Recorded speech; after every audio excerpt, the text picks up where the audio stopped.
1.2 kilos yung ating pata. Yan. Kailan nakalubog sa tubig. Lagyan natin ng bawang, laurel, tsaka paminta. Yan. Lagyan din natin ng asin. Yan, takpan at lutuin natin hanggang sa lumambot. Kaya malambot na Mang Peps, hindi pala nakuhanan ng video. Yung iyang-yang lang siya ng mga 4 hours. Yes. Tapos, pag nayang-yang na, balutin ng cling wrap. Oo. Tapos ilalagay natin sa ref overnight. Overnight. Oo. Para ma-dehydrate pa siya. So, next day na ito, Mang Peps. Ayan. Yan. So, na-dehydrate na siya. Tingnan mo. Yes.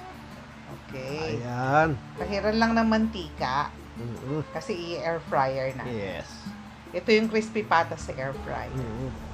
Ayan. So, kailangan lang naka-preheat yung ating Yes. air fryer. Mga 5 minutes lang at 180 degrees. Ayan. Tapos, brush din natin yung air fryer ng mantika Yes. para hindi manikit yung ating patahan eh. Oh, so, ayan na.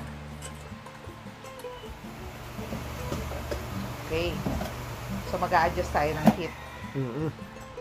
Kailangan mga 200 degrees Celsius. Tapos, lagay natin siya sa 30 minutes. Yes. 1/4 cup na vinegar. Sausawan to, Mang Peps.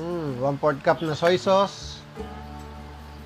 Saka yung ating 3 cloves na garlic. Saka sibuyas. Yung mga medium size lang.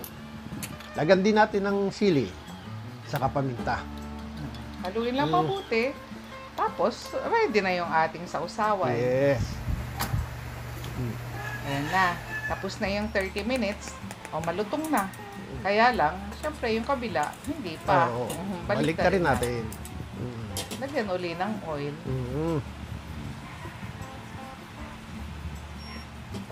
Hindi na tayo mag-a-adjust ng init dito. Yun lang, yung 30 minutes, gawin lang natin 20 minutes lang. Ayan. Pero 200 degrees Celsius pa rin. Yes. So, ayan, tapos na, Mang Peps. Tingnan natin, Ayan. Joanne. So, eto na siya. Wow, ang ganda, Mang Peps. O, pakinggan nyo. So crispy, di ba? Ayan siya. Grabe. Bango-bango pa. Ayan. Naku, nakakapaglaway, Mang Peps. So, ayan. Titikman mo. Ayan. So, pakinggan nyo lang.